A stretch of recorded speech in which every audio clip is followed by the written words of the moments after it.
thank you everyone for the love and prayers for Stryker. Stryker's out of surgery, and our doctor, our vet, Jeff Werber, is on his way here to check on Stryker today. Hopefully the information that he's going to give us is going to help us and you guys as well, for everyone that has a dog out there. You know, it's interesting, you know, how she can have a major surgery like that. Oh, first of all, they did inside another scan showed that she had some lymph nodes. Correct.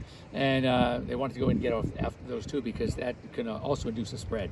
What's interesting is having tacked the stomach down. This is really important. A lot of times when you have large breed dogs, and for some reason you have to go into the abdomen, we do what's called a gastropexy. We tack the stomach is attacking to the right side of the body wall, and there's good reason for that. And that is that large breed, deep-chested dogs especially, have a tendency to go through what's called bloat, gastric torsion, where the stomach can rotate 180 degrees on its axis. And when it twists, it locks up both the cranial aspect and the caudal aspect. And then gas that's going, filling up the stomach because of the bacteria, have no place to go. So what happens is the stomach gets bigger and bigger and bigger, and it then can cut off the blood supply to the spleen. It can rupture, and it's like death. So a lot of times we recommend, even for something as simple as a spay, if you have for example, if I have a deep-chested dog and we're going in for a spay, while you're in there in the stomach, talk to your veterinarian about just tacking it down, and that way you're preventing the bloat. So for some of you guys that don't know exactly what happened, Stryker had a surgery.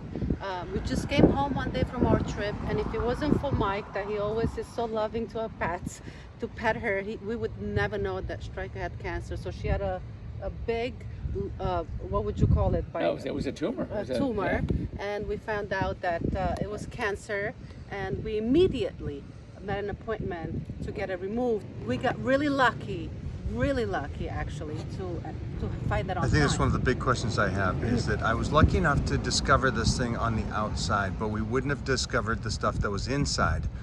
Is there anything that maybe you could suggest that to checkups or anything like that to possibly discover early enough on scans or anything for their dogs out there, for people to help them? Yeah, well, for one thing, and as Mona said, Mike is the ultimate pet parent, and it's always a good idea to just on a regular basis just kind of put your hands on your dog, feel around, feel the neck, feel the lymph nodes are. How many people pet their dog on their butts? And so those are tough, but if you don't want to pet, at least take a look and see if there's anything unusual. If you feel something unusual, it is unusual. So bring it to your veterinarian's attention. And again, because of this area, and which is why I deferred to, we already had taken out another mass a long time ago, and it came back clean margins. So when you have a mass that you remove and it's clean margins, you feel good. But it just shows you that even with something clean margins, you can get a return. Right. And so it came back, and this time it was felt like it was so attached. I knew it was going to be a tough dissection. Yeah. Which is why I said, you know what? I'm a pretty good surgeon, but I'm not a board certified surgeon. And this is you don't want to get Mike O'Hearn upset. so I got a question there, because women get mammograms. Yes. Because they're trying to feel with what's going on in there, and this is for the people out there that are actual dog lovers. Right. So I don't care that why are you feeling his butt. I noticed something, and then I felt it. Right. What they should feel every part Absolutely. of the dog. It's on a regular basis, and I think we just reported about this a couple of weeks ago on my show, how feeling little lumps and bumps may seem minor, but it really is. It's very important, and that little bump could be little on the outside, but huge on the inside. So there's nothing too small to not worry about. At least have it checked out. We can do what's called a needle aspirate.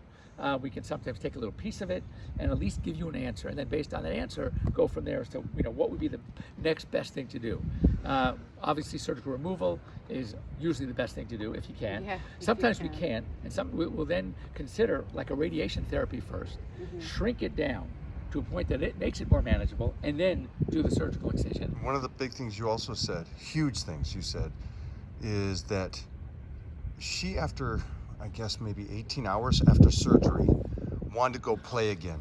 wanted to go running again. She was such a little, I said she kind of took on Mona's demeanor of fight, ready to go. I want to go ready to play. come outside. What do we have to do?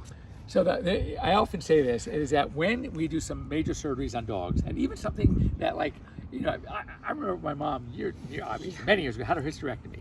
And when she had her hysterectomy, you know, she was like laid up for 2 weeks afterwards. And that's before they would do it the way they do it now. Now it was a major surgery.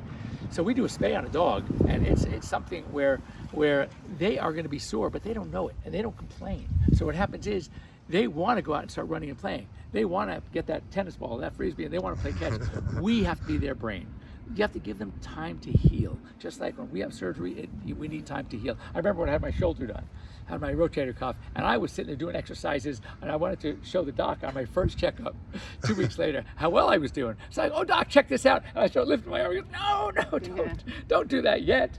So we have to be a little smart, and we have to sometimes, as I said, be their brain.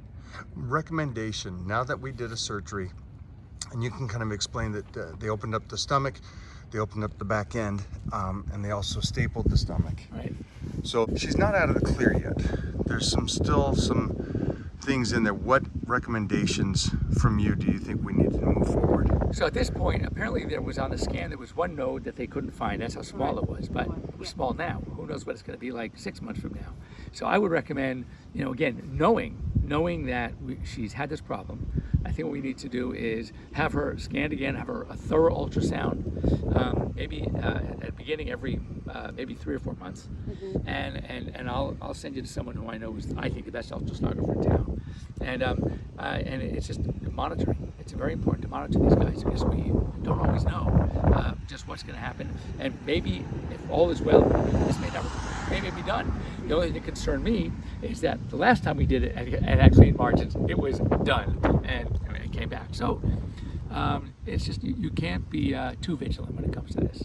Man, this is going to be so helpful, I think, for the people out there. Just for, yes, we have the dogs. Yes, we love the dogs, but we have to, at the same time, take care of them just like we all do as we get older. And so I appreciate you coming out today and doing this. And you, as far as getting older, Mike, you're the perfect example of taking care of yourself. No, wait a minute. Guys, you don't even know Jeff Weber. This cat is, he's like me. He's like a vampire. That's why we hang out with Mona. We are healthy. We're taking care of ourselves. And this is what the number one reason I went to him over other vets, because his belief on how people should be is how he believes dogs should be. And so there's so much aspect about his beliefs and how he does his veterinarian work is just top notch. I'll give you all the information for that. You are such a doll. Such a doll. Yes, you are. And also, what you can do is when you're literally with her like you are now, you can take this off. It's only when you have to, you're going to be alone. Yeah, she will lick at it if she can. But if you're literally right there, she's on your lap, you're sitting there watching the tube, she's sitting in front of you, you can take the collar off. And when she eats, as long as you're sitting there with her, but don't give her one opportunity. Right. Oh yeah. Zero. That's the She, thing. if she can. Yeah. And it's funny. I tell people this all the time. We have, whether it's even a neuter or spay, I said, don't take the collar off unless you're literally with them. And all of a sudden, I'm going to call the next day. You won't believe it. She got 4 stitches out. I said, how'd she do that? Well, I had the collar off. Yeah.